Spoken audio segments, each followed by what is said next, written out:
Hello students, welcome to our YouTube channel commerce with Kanojia ma'am. Students, जो हमारी series चल रही है इनकम टैक्स, उसके चैप्टर नंबर 3 की ये पार्ट नंबर 4 वीडियो है।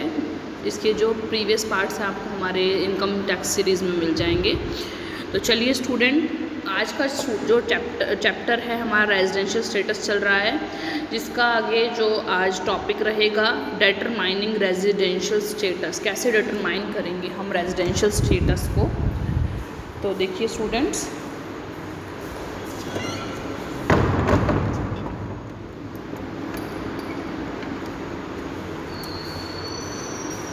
रेजिडेंशियल स्टेटस सेक्शन 6 इंडिविजुअल और एचयूएफ, इनके लिए देखिए, और firm, AOP, local authority, company etcetera, ये सब कुछ मैं आपको पहले करा चुकी हूँ। जस्ट एक फ्लो चार्ट के थ्रू आगे कराया हुआ है।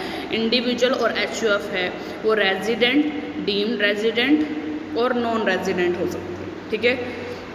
और आगे रेजिडेंट एंड ऑर्डिनरी रेजिडेंट और resident but not ordinary resident, और जो डीम्ड रेजिडेंट होते हैं वो सिर्फ resident but not ordinary resident हो सकते हैं। जो नॉन रेजिडेंट है वो तो सिर्फ नॉन रेजिडेंट होगा।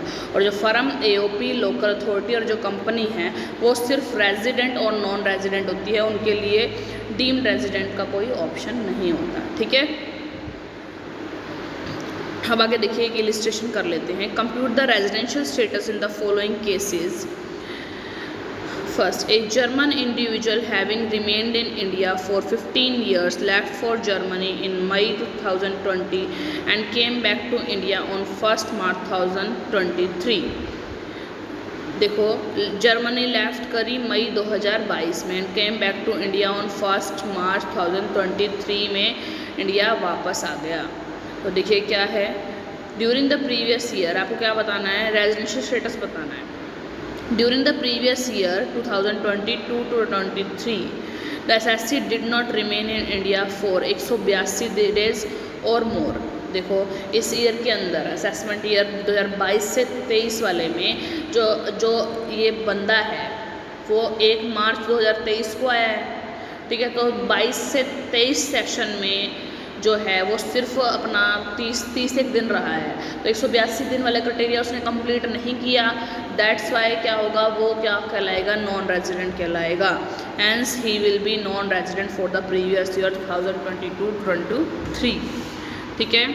आगे देखिए, B part, a German individual having remained in India for 15 years left for Germany in March 2020। March 2020 में जर्मनी के लिए निकला यहाँ से, and came back to India on 30 सितंबर 2022। 30 सितंबर 2022 को यहाँ पर आया। तो अब देखो, the SSC remained in India for more than 182 days during the previous year. Example, from 30 सितंबर 2022 से 31 मार्च 2023 तक, यानी 22 से 23 सेशन में वो 30 सितंबर 2022 से 31 मार्च 2023 तक 182 डेज से ज़्यादा उसने कंप्लीट कर लिए। He was non resident in India in 9 out of the 10 previous years. जो 9 आउट ऑफ जो 10 प्रीवियस ईयर वाली जो वो होती है उसके अंदर वो नहीं है। 2012 से 13 से 21 से 22 तक प्रोसीडिंग द प्रीवियस ईयर 2022 से 23।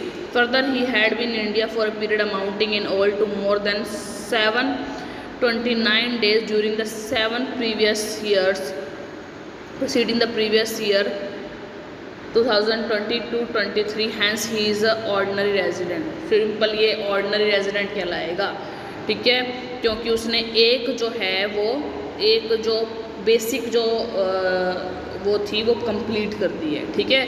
बेसिक जो कंडीशन थी वो कंप्लीट करने के बाद वो ऑर्डिनरी रेजिडेंट कहलाएगा, ठीक है। आगे देखिए,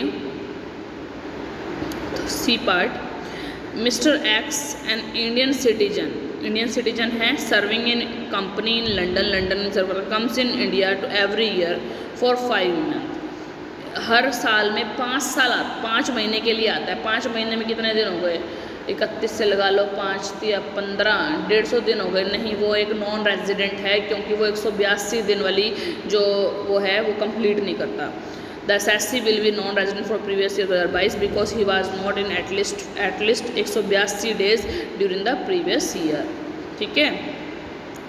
D A Bengali gentleman has been doing business in Dhaka, Bangladesh for the last 15 years and he comes to India every year for 7 months। 7 months के लिए आता है 7 3 21। तो देखिए, तो 15 ईयर्स से, तो लास्ट 15 ईयर्स से जो बिज़नेस कर रहा था ढाका में कर रहा था और इंडिया में हर साल आता है, एवरी ईयर 7 मंथ्स आता है। तो देखिए 7 मंथ्स कितने हो गए, 210 के अराउंड डेज तो हो गए। तो 182 वाली कंडीशन तो उसने कंप्लीट करी। दूसरा देखिए, उसने हर साल 7 महीने आता है ना। तो देखिए डी वाला, he remain India for at least 365 days during the 4 years. अगर 4 ईयर्स में कंप्यूट करते हो तो 365 डेज से अब भी हो जाएंगे, क्योंकि 7 मंथ्स के लिए तो वो आता है। ठीक है। और देखिए remained in India for at least 182 days तो है ही for previous year. Hence he satisfy the second basic condition for becoming a resident. तो उसने रेजिडेंट बनने के लिए जो सेकंड बेसिक कंडीशन थी वो कंप्लीट कर दी। He was resident in India in 2 out of 10 years preceding the relevant previous years. वो देखो 10 सालों के अंदर 2 साल भी रहा है वो इंडिया के अंदर, और 730 दिन भी रहा है लास्ट के जो 7 ईयर्स के अंदर। आप कंप्यूट करके देख लेना ही। इसलिए हम उसको ऑर्डिनरी रेजिडेंट बोलेंगे, क्योंकि उसने जो 2 बेसिक कंडीशन के साथ 2 एडिशनल कंडीशन भी कंप्लीट कर दी है। तो वो क्या कहलाएगा, अपना ऑर्डिनरी रेजिडेंट। आगे है ई पॉइंट में देखिए, a foreign individual came to India for the first time in June 2018 and left India on 1 July 2021 again came back to India in January 2023। अब देखो जनवरी 2023, 22 से 23 सेशन के बीच में वो था ही नहीं यहाँ पर, यानी कि जनवरी 2023 है तो 22 से 23 सेशन हो गया। 22 से 23 सेशन, 21 से 22 सेशन में देखो 1 जुलाई को इंडिया लेफ्ट कर गया था ये। तो अप्रैल, मई और जून 3 महीने, 90 हो गया। 90 दिन नहीं रहा वो, यानी कि 90 दिन रहा है वो सेशन में, यानी कि हमें वो 182 दिन वाली वो कंप्लीट ही नहीं करता वो। The foreign individual remained in India for a period amounting to all for more than 365 days during the 4 years preceding the previous year 2022 से 23 and has been in India for more than 60 days during the relevant previous year। ये अच्छा, ये दूसरी condition fulfil कर रहा है कि previous year में 60 दिन से ज़्यादा रह रहा है और 365 दिन जो है 4 सालों के अंदर रह रहा है। He satisfy the second basic condition, दूसरी बेसिक कंडीशन इसने कंप्लीट कर दी है। देखो 2 बेसिक कंडीशन होती है, या तो पिछले साल वो 182 दिन रहा हो, या फिर वो पिछले साल 60 दिन और उससे पीछे वाले 4 साल के अंदर 365 दिन यहाँ रहा हो। तो वो उस जो 21-22 के अंदर वो 90 दिन रहा है तो 60 दिन वाले क्राइटेरिया को कंप्लीट कर दिया, प्लस में उससे जो पिछले 4 सालों के अंदर 365 दिन भी कंप्लीट कर दिया उसने। सेकंड बेसिक कंडीशन उसने कंप्लीट कर दी है। आगे जो एडिशनल कंडीशन है, further he was in India for more than 729 days.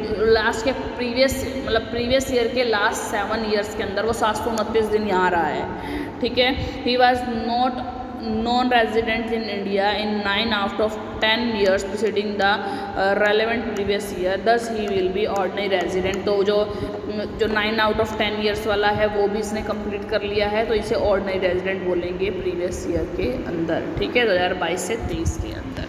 तो आई होप स्टूडेंट आपको जो ये वीडियो थी जिसके अंदर हमने क्या पढ़ा कि जो डिटरमाइनिंग रेजिडेंशियल स्टेटस के रेजिडेंशियल स्टेटस कैसे डिटरमाइन कर सकते हैं सेक्शन 6 के अंदर।